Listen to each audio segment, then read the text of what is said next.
अच्छा, उस दिन हम लोगों ने जब बात की थी तो हमने स्टार्ट किया था जो पहला डिसऑर्डर था, क्योंकि एथेरोस्क्लेरोसिस तो आप लोगों ने डिस्कस कर लिया था। तो जो सेकंड डिसऑर्डर है वो है हाइपरटेंशन। तो हाइपरटेंशन ज़ाहिर है मैंने बताया था कि आमतौर पे जिसे आप लोग हाई ब्लड प्रेशर कहते हो उसे हाइपरटेंशन कहते हैं। अब हाई ब्लड प्रेशर जो है या हाइपरटेंशन क्या चीज़ है? जिस वक़्त ब्लड आपकी आर्टरीज़ में से, मैं सिर्फ़ आर्टरीज़ का ज़िक्र कर रहा हूँ, ठीक है? हालाँकि वेन्स के अंदर भी ब्लड प्रेशर होता है, लेकिन हम जब हाइपरटेंशन की बात करते हैं तो हम सिर्फ़ आर्टरीज़ के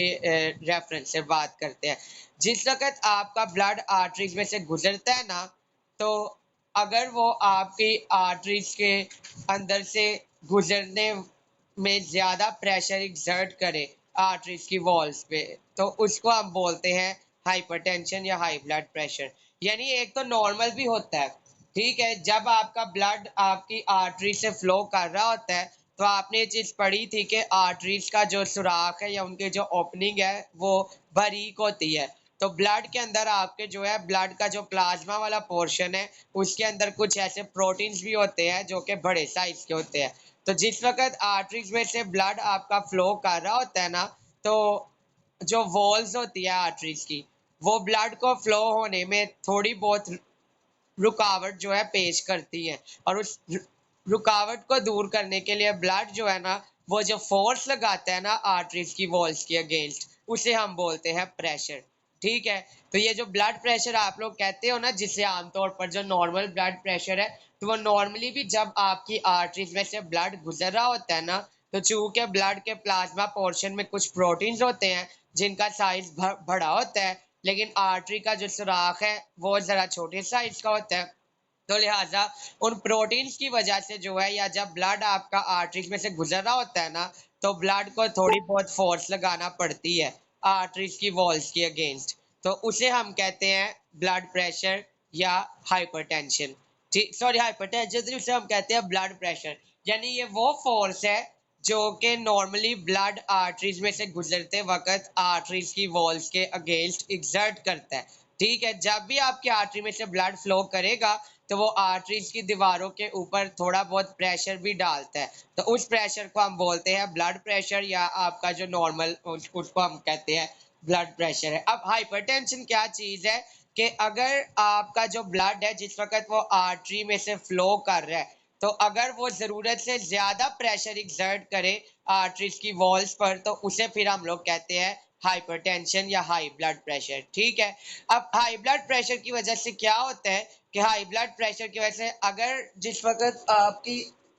आर्टरीज में से ब्लड गुजर रहा है, ठीक है? तो जिस वक़्त वो आर्टरीज में से गुजर रहा है, तो अगर तो वो नॉर्मली जितना प्रेशर एक्सर्ट करता है, उससे ज़्यादा प्रेशर एक्सर्ट कर रहा है आर्टरीज की वॉल्स पर उसमें से गुजरते हुए, तो उससे क्या होगा कि आर्टरीज की जो वॉल्स है ना, वो वीक होती जाएंगी। ठीक है?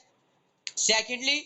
जब वही हाई ब्लड प्रेशर वाला जो ब्लड है वो आपके हार्ट के वेंट्रिकल्स में आएगा, तो जब आपके हार्ट के वेंट्रिकल्स उसको पंप करेंगे, तो हाई ब्लड प्रेशर की वजह से उनको भी ज्यादा जोर से पंप करना पड़ेगा। एक तो वो नॉर्मल फोर्स लगाते हैं, एक जब हाई ब्लड प्रेशर होगा, यानी आपने ये चीज देखी है ना कि आर्टरीज जो है, जाहिर सी बात है कि लेफ्ट वेंट्रिकल में जो ब्लड है वो किसके जरिए से आता है, वो तो आपको पता ही है कि वो तो जो आपका राइट वेंट्रिकल होता है उससे लेफ्ट वेंट्रिकल के अंदर ब्लड आता है। लेकिन आपने पीछे पढ़ा है कि राइट वेंट्रिकल में ब्लड किसके जरिए से आता है? राइट वेंट्रिकल में ब्लड आता है पल्मोनरी वेन के जरिए से। ठीक है? तो अब पल्मोनरी वेन के अंदर जो ब्लड प्रेशर होगा, अगर वो भी हाई होगा, कि मैंने पहली बात कही है कि ये नहीं कि ब्लड प्रेशर वेन्स में नहीं होता, वेन्स में भी ब्लड प्रेशर होता है, लेकिन जब हम हाइपरटेंशन की बात करते हैं तो हम सिर्फ आर्टरीज को यूज करते हैं, लेकिन इसको मतलब ये नहीं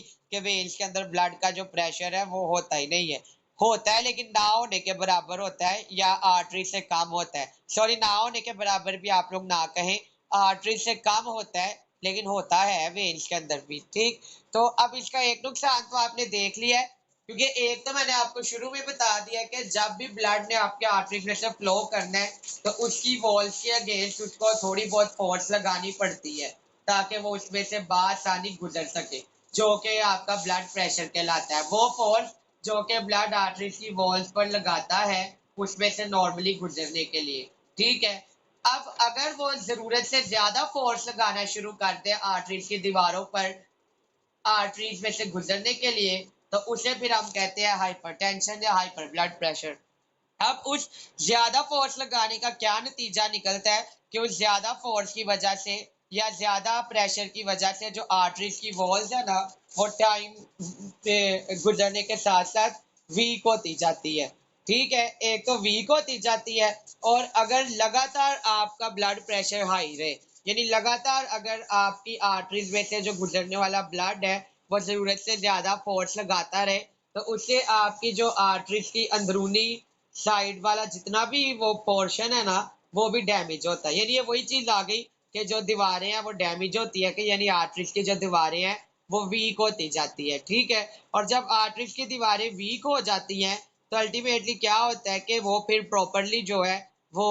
अपना फंक्शन कैरी ऑन नहीं कर सकती। तो एक तो हाइपरटेंशन का नुकसान ये है कि अगर ब्लड का प्रेशर जो है वो जरूरत से ज्यादा हो जाए आर्टरीज में से जब वो गुजर है, तो वो क्या करता है कि वो आर्टरीज की दीवारों को नुकसान पहुंचाता है, यानी उनकी वीकनिंग करता जाता है। मैंने उस दिन भी एक्सप्लेन किया था कि वीकनिंग से मुराद यही है कि उनकी एक तो इलास्टिसिटी में फर्क पड़ता है, कि उनकी इलास्टिसिटी भी कम से कम होती जाती है। ठीक है, और साथ ही साथ उनमें हार्डनिंग भी आना शुरू हो जाती है, कि वो सख्त से सख्त होती जाती है। ठीक है, गुजरने के बाद गुजरने के साथ साथ सेकेंडली मैंने आपको बताया कि अगर हाई ब्लड प्रेशर है तो उस प्रेशर वाले ब्लड को जब आपके वेंट्रिकल्स पंप करते हैं, तो क्या है कि वेंट्रिकल्स को भी ज्यादा जोर लगाना पड़ता है उस हाई ब्लड प्रेशर वाले ब्लड को पंप करने के लिए। अब जब वेंट्रिकल्स भी जरूरत से ज्यादा जोर लगाते हैं ना उस हाई ब्लड प्रेशर वाले ब्लड को पंप करने में, तो उससे क्या होता है कि आपके जो वेंट्रिकल्स की वॉल्स हैं, वेंट्रिकल्स की वॉल्स भी जो है कमजोर होती जाती है। क्यों कमजोर होती है? क्योंकि वेंट्रिकल्स को जो जरूरत से ज्यादा प्रेशर लगाना पड़ता है हाई ब्लड प्रेशर वाले ब्लड को पंप करने में, उसकी वजह से क्या होता है कि आपके जो हार्ट के ये वेंट्रिकल्स की वॉल्स हैं वो भी वीक होना शुरू हो जाती है। और जब वो वीक होती है तो उनके वीक होने से क्या होता है, उनके वीक होने की वजह से एक तो आपके हार्ट का जो पंपिंग एक्शन है उसमें कमी आ जाती है। यानी जो नॉर्मल हार्ट का पंपिंग मैकेनिज्म है ना, यानी हार्ट जो पंप करता है और ब्लड को भेजता है, उसके ऊपर भी असर होता है। ठीक है, और जब आपकी आर्टरीज की वॉल्स बहुत ही वीक हो जाती है, ठीक है, लगातार हाई ब्लड प्रेशर रहने की वजह से, या अल्टीमेटली क्या होता है कि फिर वो फट जाती है। जैसे आप लोग अक्सर नहीं कहते नस फट गई, तो वो नस एक्चुअली ये आर्टरी ही फटती है। तो वो आर्टरी भी इसीलिए फटती है, हमें तो नहीं डॉक्टर कहते कि हाई ब्लड प्रेशर की वजह से आर्टरी फट गई, क्योंकि वो यही होता है कि अगर किसी बंदे का फौरन से ब्लड प्रेशर हाई हुआ है तो उससे कभी भी आर्टरी बर्स्ट नहीं होती। क्योंकि अगर आपका फौरन हाई ब्लड प्रेशर मतलब अचानक से अगर आपका ब्लड प्रेशर हाई हुआ है और ये फर्स्ट टाइम हुआ है, तो ये आपके लिए अलार्मिंग होता है। यानी आपको ये चीज जो है ये देखनी पड़ती है कि आपकी आर्टरीज के अंदर ब्लड का प्रेशर हाई हुआ है क्यों है। अगर लगातार हाई ब्लड प्रेशर रहे और आपको पता ना चले, तो जैसे मैंने कहा है कि टाइमली क्या होगा कि उस हाई ब्लड प्रेशर की वजह से या हाइपरटेंशन की वजह से आपकी आर्टरीज की वॉल्स वीक होती जाएंगी, और एक टाइम आएगा कि वो इतनी वीक हो जाएंगी कि जब ब्लड गुजर रहा होगा जरूरत से ज्यादा प्रेशर लगाकर, तो वो बर्स्ट हो जाएंगी, जिसकी वजह से क्या होगा, हम कहते हैं नस फट गई है, और फिर उसकी आगे कॉम्प्लिकेशन होती है कि स्ट्रोक हो जाता है, यानी जिसे आप लोग फालज कहते हो, या हेमरेज हो जाता है, जैसे ब्रेन हेमरेज एक बहुत कॉमन है हेमरेज की टाइप, तो वो भी ये हाइपरटेंशन की वजह से ही होता है। और प्रोलॉन्ग हाइपरटेंशन, यानी वो हाइपरटेंशन जो कि बड़े लंबे अरसे से मौजूद हो, ये अगर फौरन से हाइपरटेंशन हुई है या थोड़े अरसे के लिए हुई है, तो उससे आपकी आर्टरीज की वॉल्स को उतना डैमेज नहीं होता जितना कि लंबे अरसे वाली हाइपरटेंशन आपकी आर्टरीज की वॉल्स को डैमेज करती है।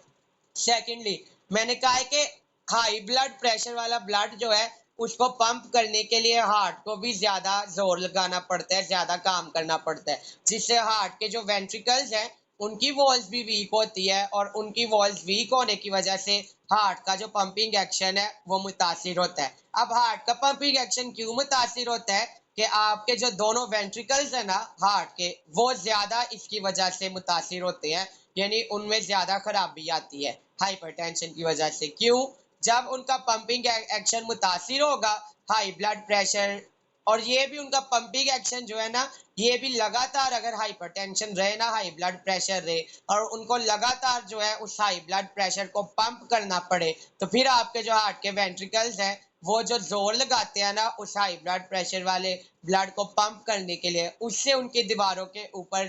प्रेशर पड़ता है, जिससे उनकी दीवारें भी वीक होती जाती है। और जब वो बहुत ज्यादा वीक हो जाती है तो फिर उसका नुकसान ये होता है कि आपका जो राइट वेंट्रिकल है, उसने चूंकि ब्लड रिसीव करना होता है लंग्स से, किसके जरिए से? पल्मोनरी आर्टरी के जरिए से उसने, हाँ सॉरी, जो आपका वो राइट एट्रियम है ना, राइट एट्रियम, मैं कहा से ले आया, सॉरी, राइट एट्रियम में राइट वेंट्रिकल, हाँ, राइट वेंट्रिकल ने सॉरी ब्लड रिसीव नहीं करना होता, आपके राइट वेंट्रिकल ने जो ब्लड पंप करना होता है ना, उसने वो ब्लड पल्मोनरी आर्टरी के जरिए से लंग्स में भेजना होता है। और लेफ्ट वेंट्रिकल ने, आपको पता है कि उसने जब पंप करना है तो उसने वो ब्लड पूरी बॉडी की आर्टरीज में भेजना है एओर्टा के जरिए से। ठीक है, तो अब जब पंपिंग एक्शन मुतासिर होगा, अब आपके लगातार हाइपरटेंशन की वजह से, अब जब आपके दोनों वेंट्रिकल्स की वॉल्स वीक हो चुकी होगी, तो क्या होगा? जिस वक्त आपका राइट वेंट्रिकल लंग्स की तरफ को ब्लड पंप करेगा, तो ना तो प्रॉपरली ब्लड लंग्स में जाएगा, यानी आधा चला जाएगा और आधा राइट वेंट्रिकल में रह जाएगा। और जब लेफ्ट वेंट्रिकल ब्लड को पंप करेगा तो आधा एओर्टा में चला जाएगा और आधा लेफ्ट वेंट्रिकल में रह जाएगा। तो ये पंपिंग एक्शन का मुतासिर होना है कि पंपिंग एक्शन पे किस तरह से फर्क पड़ता है कि जो लगातार हाइपरटेंशन है वो इस कदर वेंट्रिकल्स की वॉल्स को वीक कर देती है कि आपके वेंट्रिकल्स जो है वो कम्प्लीटली एम्प्टी नहीं होते, कि वो पंप तो कर रहे होते हैं, लेकिन क्या होता है कि कुछ ब्लड चला जाता है, कुछ ब्लड उनमें रह जाता है, और वो जो ब्लड उनमें फिर बाकी रह जाता है ना, वो ब्लड फिर जो है वो ब्लड फिर उनको जो है उनकी वर्किंग के ऊपर असर डालता है, और उसकी वजह से एक कंडीशन होती है जिसे कहते हैं कंजेस्टिव हार्ट फेलियर। और अगर कंजेस्टिव हार्ट फेलियर भी लंबे अरसे तक रहे तो फिर इसका एक ही कॉन्सिक्वेंस है जिसे कहते हैं कार्डिक अरेस्ट। ठीक है, यानी फौरन से दिल ने धड़कना बंद कर दिया। ठीक, क्योंकि वो जो ब्लड होता है, जब वो ब्लड प्रॉपरली निकला ही नहीं, वेंट्रिकल्स के अंदर मौजूद रहा है, तो वेंट्रिकल्स जब भी पंप करेंगे तो जाहिर सी बात है आधा ब्लड तो वो अपने अंदर ही रखते जा रहे हैं, तो लिहाजा क्या होगा, उस ब्लड के जमा होने की वजह से एक टाइम आएगा कि उनका पंपिंग एक्शन इस कदर वीक हो जाएगा या खत्म ही हो जाएगा, और उसके नतीजे में डेथ कोज हो जाती है। तो ये जो वेंट्रिकल्स ब्लड को जमा करते जाते हैं ना अपने अंदर, इसकी वजह से जो हार्ट की एक डिजीज होती है उसे हम कहते हैं कंजेस्टिव हार्ट फेलियर। ठीक है, वो ये हार्ट अटैक से डिफरेंट है, लेकिन वो भी जो है वो भी आपके लिए ज्यादा खतरनाक है कि अगर वो ज्यादा देर तक रहे तो फिर उसका एक ही नतीजा निकलता है कि एकदम से आपके वेंट्रिकल्स पंप करना बंद कर देते हैं और आपकी मौत वाकया हो जाती है। ठीक है, अब इसके अलावा ये जो हाइपरटेंशन है ना, हाइपरटेंशन की वजह से जो है ना, हाइपरटेंशन के साथ साथ यहाँ पे एक थ्रोम्बस फॉर्मेशन भी है। ये सेकंड डिजीज जो है वो थ्रोम्बस फॉर्मेशन है। एक आपने थ्रोम्बस पढ़ा था प्लेग की वजह से, ठीक है, जो सॉलिड में ऐसा लिपोइड मटेरियल का। एक थ्रोम्बस वो भी होता है जो कि आपके रेड ब्लड सेल्स के जो पार्टिकल्स है ना, या जो ब्लड के कॉन्स्टिट्यूएंट्स है, बाज दफा ये होता है कि आपका जो ये आर्टरीज है ना, इनके अंदर आपके जो ब्लड के कॉन्स्टिट्यूएंट्स है ना, यानी जो ब्लड के कंपोनेंट्स हैं, वो फंसना शुरू हो जाते हैं। जब वो फंसना शुरू हो जाते हैं ना, तो वो भी अल्टीमेटली जमा हो होकर क्या करते हैं, थ्रोम्बस बना देते हैं। ठीक है, तो ये थ्रोम्बस था मैंने इसलिए नहीं था बताया क्योंकि हमने इस डिजीज में पढ़ना था। तो थ्रोम्बस दो किस्म का होता है। एक थ्रोम्बस वो है जो कि लिपोइड मटेरियल यानी प्लेक के लगातार डिपोजिशन की वजह से सॉलिड मैश बन जाता है, और एक थ्रोम्बस वो है जो कि आपके ब्लड के कॉन्स्टिट्यूएंट्स यानी आपके ब्लड के अंदर जो दूसरे कंपोनेंट्स होते हैं, प्रोटीन्स वगैरह या हार्मोन्स या दूसरी चीजें हैं, अगर वो खुदा ना खास्ता आपकी आर्टरीज में फंसना शुरू हो जाए, तो थोड़ा थोड़ा फंस फंस कर वो जो है वो भी एक सॉलिड सा मैश बन जाता है जिसे कहते हैं थ्रोम्बस। अब चाहे थ्रोम्बस लिपोइड मटेरियल की वजह से बनाओ यानी चिकनाइयों की वजह से बनाओ, या थ्रोम्बस ब्लड के कंपोनेंट्स के जमा होने की वजह से बनाओ, दोनों तरह के थ्रोम्बस काम एक ही करते हैं कि ये ब्लड के फ्लो को उस आर्टरी में रोक देते हैं। जब ब्लड का फ्लो रुक जाता है तो अल्टीमेटली क्या होता है कि वो आर्टरी जिस ऑर्गन तक ब्लड लेकर जा रही होती है उस तक ब्लड नहीं पहुंचता, तो वो ऑर्गन के जो टिश्यूज है वो डेड होना शुरू हो जाते हैं, यानी उनकी निक्रोसिस स्टार्ट हो जाती है, यानी वो मरना शुरू हो जाते हैं, जिसकी वजह से वो ऑर्गन मुतासिर होता है और आपको कोई ना कोई बीमारी हो जाती है। ठीक, अब ये जो ब्लड वाली है ना, ये थ्रोम्बस क्यों बनता है? क्योंकि लिपोइड मटेरियल वाला थ्रोम्बस तो आपने देखा था कि लिपोइड मटेरियल वाला थ्रोम्बस तो बनता है कि अगर आपकी डाइट में चिकनाइयाँ ज़रूरत से ज़्यादा है, ठीक है, अगर ज़रूरत से ज़्यादा चिकनाइयाँ हैं आपकी डाइट में, तो उससे वो क्या होगा कि वो जो एक्स्ट्रा फैट्स है वो जमा होती जाएंगी, उनकी तह चढ़ती जाएंगी और वो एक सॉलिड मैस बन जाएगा जिसे आप थ्रोम्बस कहते हो। अब ये ब्लड के कॉन्स्टिट्यूएंट्स वाला थ्रोम्बस क्यों बनता है? उसकी पहली रीजन ये है कि अगर तो खुदा ना खास्ता आपकी आर्टरीज के अंदर कोई इन्फेक्शन हो गया है, आपके ब्लड वेसल्स का कोई इन्फेक्शन है, या उनमें किसी किस्म की इरिटेशन प्रोड्यूस हुई है किसी भी केमिकल के रिलीज होने की वजह से आपकी बॉडी में, तो अगर तो कोई इन्फेक्शन है तो या कोई इरिटेशन है तो उसकी वजह से क्या होगा कि ब्लड के कॉन्स्टिट्यूएंट्स वहां पर जमा होना शुरू हो जाएंगे, फंसना शुरू हो जाएंगे। तो एक तो इसकी वजह होती है कि ये जो आपकी आर्टरीज के अंदर अगर कोई इन्फेक्शन है और वह बड़ी देर का इन्फेक्शन है और आप बड़ी देर तक उस इन्फेक्शन से लड़ते रहे हो, तो उस इन्फेक्शन के दौरान में क्या होगा कि ब्लड के कॉन्स्टिट्यूएंट्स जो है वो फंसना शुरू हो जाएंगे। सेकेंडली ये होता है कि अगर आपकी आर्टरीज के अंदर जो ब्लड प्रेशर है वो नॉर्मल से भी कम रहता है, यानी कुछ लोग ऐसे भी होते हैं कि जिनका ब्लड प्रेशर लो होता है, ठीक है, तो ब्लड प्रेशर जो लो है ना, उनका उनका वो लो ब्लड प्रेशर भी नॉर्मल ही होता है कि उनके लिए वो नॉर्मल होता है। अब ये ऐसे लोग होते हैं कि जिनकी जिंदगी में ना एक्टिविटी नहीं होती। एक्टिविटी से मुराद ये है कि जो कोई मेहनत मुशक्कत वाला या जोर वाला काम नहीं करते हैं, यानी जो चलते फिरते भी नहीं है, जो सारा टाइम बैठे रहते हैं या एक जगह पर टिके रहते हैं ना, यानी उनकी जिंदगी में कोई एक्टिविटी नहीं है, वो कोई चलने फिरने वाला या दौड़ भाग नहीं करते, तो फिर उनकी बॉडी के अंदर जो ब्लड का प्रेशर है ना वो नॉर्मल से लो रहना शुरू हो जाता है। अब जब नॉर्मल से लो ब्लड प्रेशर जब रहता है ना, तो उस ब्लड प्रेशर की वजह से क्या होता है कि आर्टरीज में से जब ब्लड गुजर रहा होता है तो चूंकि प्रेशर लो होता है तो इसीलिए ब्लड के कुछ कॉन्स्टिट्यूएंट्स वहां पर फंस जाते हैं। ठीक, तो एक तो इसकी रीजन आपने देख लिया कि ये जो ब्लड वाला थ्रोम्बस है, ब्लड कॉन्स्टिट्यूएंट्स वाला, ये एक थ्रोम्बस तो बनता है आर्टरीज के इन्फेक्शन की वजह से, जो ये बड़ी देर का इन्फेक्शन हो। सेकंड ये बनता है अगर ब्लड का प्रेशर नॉर्मल से भी लो है, और वो किन लोगों में होता है? आमतौर पर जिनका सीडेंट्री लाइफस्टाइल होता है कि जो सिर्फ खाते हैं और बैठे रहते हैं, कोई काम नहीं करते हैं, यानी थोड़ा बहुत भी नहीं चलते फिरते हैं, इवन चलते फिरते ही नहीं है, बस बैठे रहे और खा लिया, तो उनके अंदर फिर जो ब्लड का प्रेशर है ना वो नॉर्मल से भी लो हो जाता है। वो लो ब्लड प्रेशर का नुकसान ये होता है कि जब वो आर्टरीज में से गुजर रहा होता है उस प्रेशर के साथ, तो कुछ ब्लड के कॉन्स्टिट्यूएंट्स वहां पर फंसना शुरू हो जाते हैं। तो ये सेकंड वजह जिसकी वजह से ये वाला थ्रोम्बस बनता है। और जो थर्ड वजह ना, थर्ड वजह वही है जो आपने पीछे पढ़ी थी कि थर्ड वजह जो है, थर्ड वजह इसकी कोई डिजीज भी हो सकती है, जैसे नमूनिया, जो आपकी ये रेस्पिरेटरी सिस्टम की डिजीजेज है ना, वो भी इसकी रीजन हो सकती है कि जैसे नमूनिया हो गया, ट्यूबरक्लोसिस हो गया, एम्फिसमा हो गया, एक्सेट्रा। तो इस तरह के कई जो आपके रेस्पिरेटरी इन्फेक्शन है वो भी ये ब्लड वाले थ्रोम्बस की वजह बन जाते हैं। ठीक, तो अब बात मैंने आपको पहले बता दिया कि थ्रोम्बस का नुकसान यही होता है कि ये जो ब्लड वाला थ्रोम्बस है, ये आपने देख लिया कि ये इन तीन वजूहत की वजह से बनता है। या तो अगर आर्टरीज का कोई इन्फेक्शन है, या आपको रेस्पिरेटरी ट्रैक्ट का कोई इन्फेक्शन है, और या अगर आपका सीडेंट्री लाइफस्टाइल है कि आपकी लाइफ में इनएक्टिविटी है, या आप हल्का फुल्का भी नहीं चलते फिरते हो या हिलते हो, तो फिर जो है फिर लो ब्लड प्रेशर की वजह से आपके अंदर ये वाली कंडीशन हो जाती है। ठीक, तो इसका एक ही नुकसान है कि ये जिस आर्टरी में बने, ये उस आर्टरी में ब्लड को फिर रोक देता है, उसे गुजरने नहीं देता, तो जब उस ऑर्गन तक ब्लड पहुंचता ही नहीं है तो वो ऑर्गन के टिश्यूज में निक्रोसिस स्टार्ट हो जाती है और डैमेज होना शुरू हो जाता है, और आपको इसके नतीजे में कोई ना कोई बीमारी हो जाती है। ठीक है, ऐसे किडनी तक नहीं पहुंच रहा तो किडनी डैमेज होना शुरू हो जाएंगे, ब्रेन तक नहीं पहुंच रहा तो ब्रेन डैमेज होना शुरू हो जाएगा, ठीक। और जैसे मैंने वहां पे देखा था कि अगर तो थ्रोम्बस अपनी जगह पर ही रहे, जिस आर्टरी में बना है उधर ही रहे, तो वो थ्रोम्बस होता है।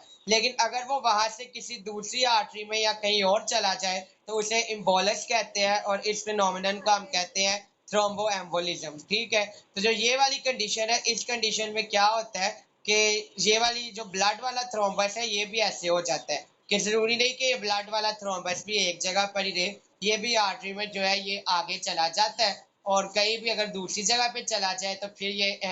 ये इम्बोलस बन जाता है। और उसका भी नुकसान यही है कि आर्टरी के अंदर ब्लड का फ्लो रुक जाता है। तो इस तरह इसमें भी ये जो थ्रोम्बस है ये इम्बोलस में चेंज हो सकता है, तो थ्रोम्बो एम्बोलिज्म इधर भी हो जाता है, ठीक।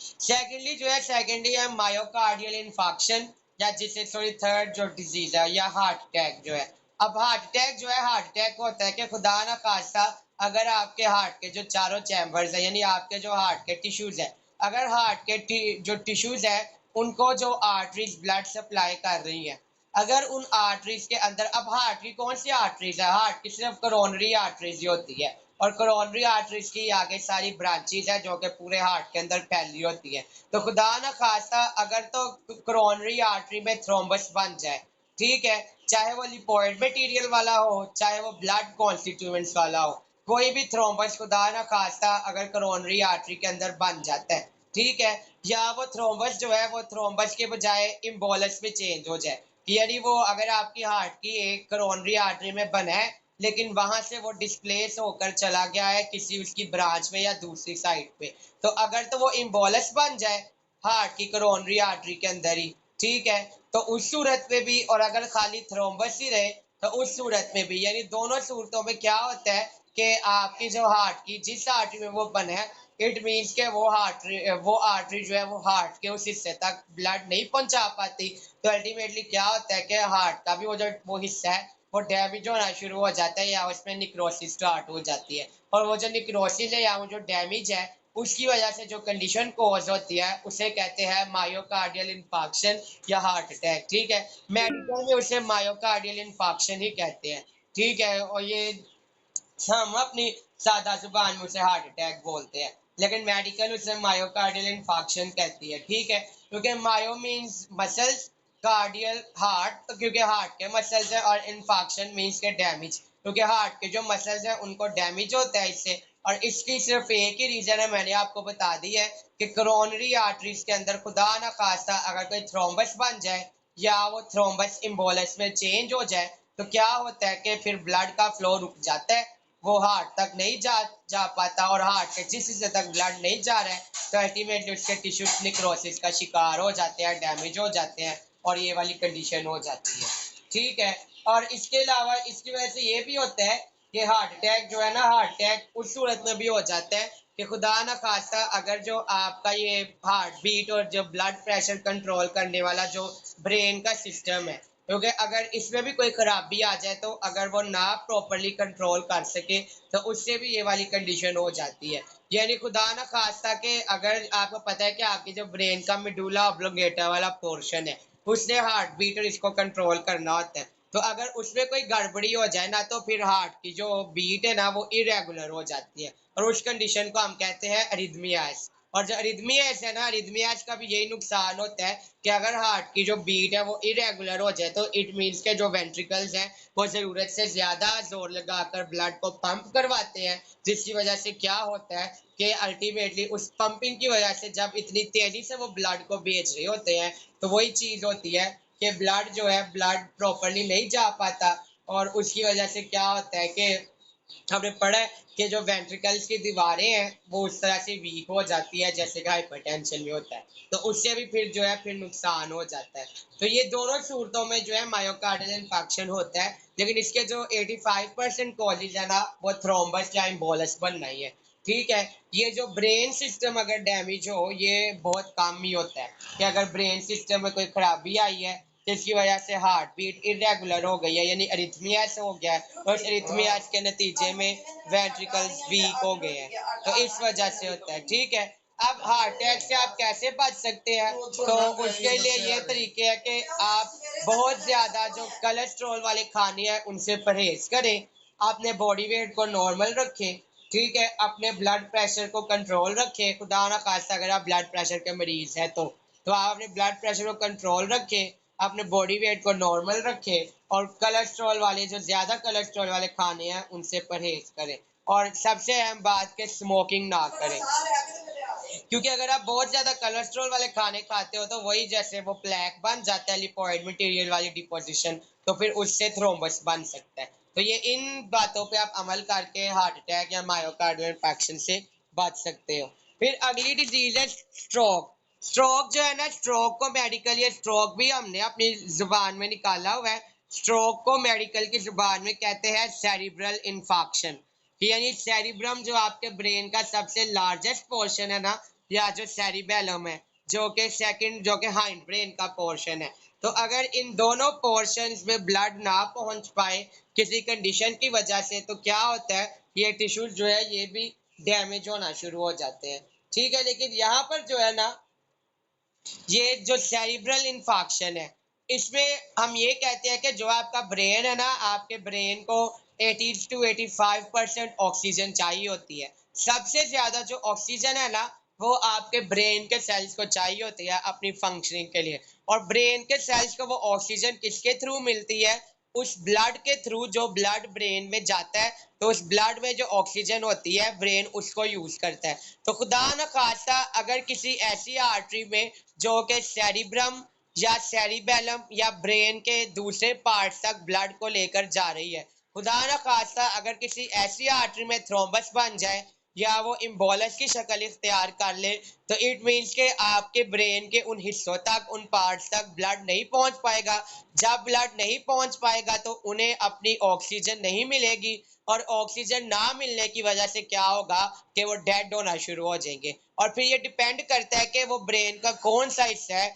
जो कि डेड हुआ है। फिर जो हिस्सा डेड होता है, फिर वो जिस हिस्से को भी कंट्रोल कर रहा होता है जिस्म के, फिर आपके उसी हिस्से पर इफेक्ट हो जाता है। ठीक है, खुदा न खास्ता अगर वो आईसाइट वाला हिस्सा है, अगर उस तक नहीं ऑक्सीजन पहुंचती, तो क्या होता है कि वो डैमेज होना शुरू हो जाता है, तो उसके नतीजे में आपकी आईसाइट चली जाएगी। अगर हीरिंग वाला है तो हीरिंग चली जाएगी। तो इसीलिए जो ये सेरिब्रल इन्फाक्शन है ना, ये डिपेंड करता है कि ब्रेन का कौन सा जो टिश्यू है या कौन सा पार्ट है जो कि डैमेज हुआ है ऑक्सीजन ना मिलने की वजह से। ठीक है, फिर वो जिस हिस्से को का काम जो है ना बॉडी के अंदर, फिर वो बॉडी के वही वाले हिस्से को तकलीफ होती है। ठीक, तो ये सेरिब्रल इन्फाक्शन है। इससे भी आप कैसे बच सकते हैं? इससे भी आप बच सकते हैं कि लेस कोलेस्ट्रॉल वाला फूड लें, ब्लड प्रेशर मेंटेन करें, ओवरवेट ना हो, स्मोकिंग ना करें, रेगुलर एक्सरसाइज करें। और हाँ, सेरिब्रल इन्फेक्शन इसलिए भी होता है कि आप स्ट्रेस भी ना लें, ना स्ट्रेस लें, मतलब हर वक्त नॉर्मल रहें, खुश रहें। तो इस तरह से आप इससे बच सकते हैं। अब लास्ट डिजीज जो है वो है हेमरेज। तो हेमरेज की जो सबसे कॉमन टाइप है वो होती है ब्रेन हेमरेज। ठीक है, जो आपको पता है। हेमरेज हम इसे मेडिकल में क्या कहते हैं कि अगर ब्लड वेसल से ब्लड लीक हो जाए, तो जो leakage of blood from a blood vessel है उसे कहते हैं हेमरेज। ठीक है, अब हेमरेज जो है ना, हेमरेज की वजह से क्या होता है कि अमूमन जो जैसे ब्रेन हेमरेज सबसे कॉमन एग्जांपल है। तो इसकी वही कंडीशन है कि खुदा न खास्ता अगर हाइपरटेंशन है, तो हाइपरटेंशन की वजह से अगर ब्रेन की आर्टरीज की वॉल्स लगातार डैमेज हो जाए, तो अल्टीमेटली क्या होगा कि वो फट जाएंगी और वहां से ब्लड लीक हो जाएगा, और उस कंडीशन को हम बोलेंगे ब्रेन हेमरेज। ठीक है, तो ये जो हेमरेज है ना, हेमरेज के पीछे जो वजह होती है वो होती है हाइपरटेंशन, क्योंकि हाइपरटेंशन की वजह से आर्टरीज की वॉल्स वीक होती है। हेमरेज होता है उस सूरत में है जब आर्टरीज की वॉल्स जो है वो वीक हो जाए, क्योंकि वो वीक होती है तभी वो फटती है और ब्लड बाहर आता है, और फिर उसका क्लॉट बन जाता है जहां से भी वो लीक हुआ होता है, और वो क्लॉट रोक देता है। ठीक है,